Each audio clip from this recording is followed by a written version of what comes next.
Hi hi hello. അപ്പോൾ അച്ചു സാലോങ്ങിൻ്റെ പുതിയ വീഡിയോയിലേക്ക് എല്ലാവർക്കും സ്വാഗതം. അപ്പോൾ ഇതെന്താണ്?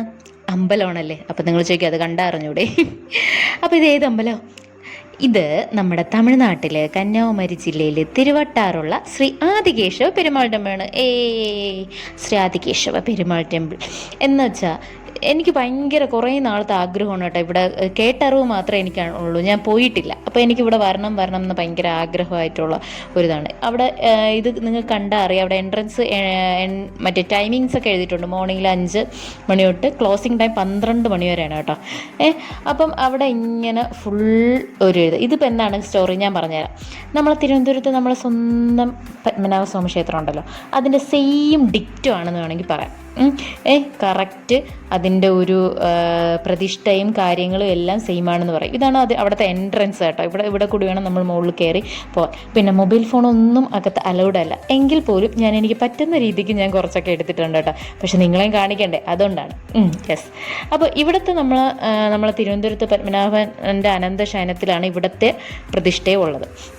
അവിടെ നമ്മൾ തിരുവനന്തപുരത്താണെങ്കിൽ കിഴക്കോട്ടാണ് അഭിമുഖത്തിൽ ആണെങ്കിൽ, ഇവിടെ ആണെങ്കിൽ പടിഞ്ഞാറോട്ടായിരിക്കും. പക്ഷേ ഇവിടെ എല്ലാവരും പറയുന്നതെന്ന് നമ്മളെ പത്മനാഭസ്വാമി ക്ഷേത്രത്തെ വിഗ്രഹത്തെക്കാൾ ഭയങ്കര പഴക്കം ഉണ്ടെന്നാണ്, ഇവിടുത്തെ വിഗ്രഹത്തിന് ഉണ്ടെന്നാണ് പറയപ്പെടുന്നത്. ഇത് നമ്മൾ പുറത്തുള്ള കാഴ്ചകളൊക്കെയാണ് കേട്ടോ. പുറത്തുള്ള കാഴ്ചകളെന്ന് പറയുമ്പോൾ നമ്മൾ അമ്പലത്തിൻ്റെ അകത്ത് തന്നെയാണ്, പക്ഷേ മെയിൻ വിഗ്രഹത്തിൻ്റെ ആ ഒരു മെയിൻ നടയെക്കാട്ടും പുറത്താണ് കേട്ടോ. ഞാൻ കുറേ നാളിങ്ങനെ ഒറ്റയ്ക്ക് ഇങ്ങനെ മറ്റേ മനസ്സൊക്കെ മടിച്ചൊരുമാതിരി ഇരുന്നപ്പോഴാണ് എൻ്റെ കസിൻസും കുറേ എൻ്റെ ഫാമിലിയൊക്കെ വന്ന് ഉന്തിത്തള്ളി വന്നേ പറ്റുള്ളൂ എന്നൊക്കെ പറഞ്ഞ് അങ്ങനെ എന്നെ പൊക്കിയെടുത്തുകൊണ്ട് പോയ ഒരു സമയം. പൊക്കിയെടുത്ത് മീൻസ് എന്നെ ഉന്തിത്തള്ളി എന്ന് വെച്ചാൽ നമ്മളെപ്പോഴും മെൻ്റലി സ്ട്രെസ് അടിച്ച് വിഷമിച്ചിരിക്കണേക്കാട്ടി ഇങ്ങനത്തെ കുറച്ച് പേരൊക്കെ ഉണ്ട്. അത് ഭയങ്കര ആശ്വാസമാണ്. നമ്മളെ ഫാമിലി എന്ന് പറയുന്ന കുറച്ച് പേര്. അങ്ങനെ അവർ എന്നെ പൊക്കിയെടുത്തുകൊണ്ട് വന്നേ പറ്റുള്ളൂ എന്ന് പറഞ്ഞ് ഞാൻ എല്ലാവരുടെ നിർബന്ധത്തിന് ഞാൻ പോയതാണ് കേട്ടോ. അങ്ങനെ ഇവിടെ ഇതിപ്പോൾ നമ്മൾ അകത്ത് എൻട്രൻസ് കയറിയിട്ട് തൊഴുതിട്ട് ഇറങ്ങിയാണ്. അകത്തൊന്നും അലൗഡ് അല്ല. കണ്ടോ, എന്തോ അതെൻ്റെ കസിനാണ് കേട്ടോ. അവൻ നല്ല അഭിനയിക്കുകയാണ് കേട്ടോ. പ്രാർത്ഥിച്ച് നല്ല രീതിയിൽ അഭിനയിക്കുകയാണ്. ഇനി നമ്മൾ അമ്പലത്തെക്കുറിച്ച് പറയുകയാണെങ്കിൽ, നമ്മൾ പത്മനാഭസ്വാമി ക്ഷേത്രത്തിലെ വിഗ്രഹത്തെക്കാളും വലിയ ഒരു വിഗ്രഹമാണ് ഇവിടെ ഉള്ളത്. ഏകദേശം ഒരു 22 അടി നീളം എങ്കിലും കാണുമെന്നാണ് പറയപ്പെടുന്നത്. പക്ഷേ ഞാൻ പറയാമല്ലോ, നമ്മൾ ബാക്കി അവിടുത്തെ നമ്മളെ പത്മനാഭസ്വാമി ക്ഷേത്രത്തിൻ്റെ ക്ഷേത്രാചാരങ്ങളാണെങ്കിലും എല്ലാം സെയിമാണ്. ഇവിടെ ഈ കാണുന്നത് മറ്റേ നമ്മളെ ഉപദേവതയെ മറ്റേ കൃഷ്ണൻ്റെ ഒരു ചെറിയ അമ്പലമാണ്. നമ്മളെ പത്മനാഭസ്വാമി ക്ഷേത്രത്തിൽ അവിടെ പുറത്തുള്ളതുപോലെ തന്നെയാണ്, സെയിം തന്നെയാണ് ഇവിടെ. എല്ലാം നമ്മുടെ പത്മനാഭസ്വാമി ക്ഷേത്രത്തിൻ്റെ ഏകദേശം എല്ലാം ഒരുപോലെയാണ്. എനിക്ക് ആ വിഗ്രഹം നമ്മളവിടെ ഭയങ്കര നമുക്ക് തൊഴാൻ ഭയങ്കര റഷും കാര്യങ്ങളും അല്ലേ. ഇവിടെ അങ്ങനെ ഒന്നുമില്ല കേട്ടോ. വളരെ സമാധാനത്തിൽ നമുക്ക് ആദ്യം അനന്തശയനത്തിലുള്ള നമ്മൾ വിഷ്ണു ഭഗവാന്റെ ശിരസ്സുള്ള ഭാഗം കാണാം.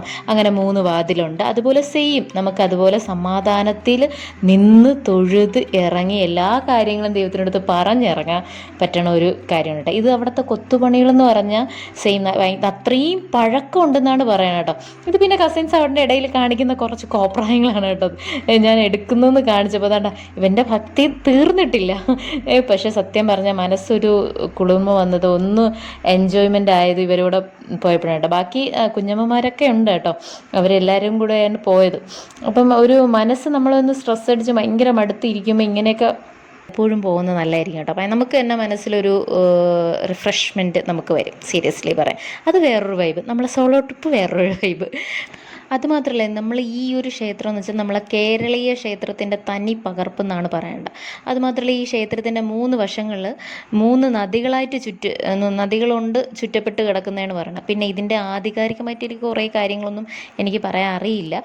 ഞാൻ കണ്ടതും കേട്ടതും അറിഞ്ഞതും വെച്ചാണ് നിങ്ങളോട് പറഞ്ഞത്. പക്ഷേ എനിക്ക് ഇവിടെ നിന്ന് കിട്ടിയൊരു ഫീലുണ്ടല്ലോ, എന്ന് വെച്ചാൽ ആ ഒരു ഒരു അവിടെ അകത്ത് കയറി ഒന്ന് കുറേ നേരം ഇരിക്കുമ്പോൾ തന്നെ വല്ലാത്തൊരു പീസ്ഫുൾ ഒരു മൈൻഡ് കിട്ടും. പിന്നെ നമ്മളെ സത്യം പറഞ്ഞാൽ എൻ്റെ മനസ്സും ശരീരം ഒരു ശുദ്ധീകരിച്ച ഒരു ഫീലാണ്. ദൈവം കൂടെ ഉണ്ടെന്നുള്ളൊരു വിശ്വാസം. നമ്മൾ ഒരിക്കൽ പോലും നമ്മളെ മനസാക്ഷി എന്ന് വെച്ചാൽ മനസാക്ഷിയെ വഞ്ചിക്കുന്ന രീതിക്ക് ഒരു കാര്യം ചെയ്യാനും പാടില്ല. അതുപോലെ ദൈവത്തിന് നിന്ദിച്ച് എന്ന് വെച്ചാൽ ദൈവത്തിന് ഇതായിട്ട് നമ്മളത്ര ഇതും ചെയ്യാനും പാടില്ല. അത് വേണം ചെയ്യാൻ. അപ്പോൾ ഇത്രയേ ഉള്ളൂ. ഞാൻ എന്തായാലും എല്ലാ കാര്യങ്ങളും നിങ്ങളുടെ അടുത്ത് ഷെയർ ചെയ്തെന്നാണ് എൻ്റെ ഒരു വിശ്വാസം. അപ്പോൾ നമുക്ക് വീഡിയോ ഇഷ്ടപ്പെട്ടാലും ലൈക്ക്, ഷെയർ, കമൻ്റൊക്കെ ചെയ്യുക. അപ്പം അടുത്ത വീഡിയോയിൽ നമുക്ക് മറക്കാതെ കാണാം. Okay, by.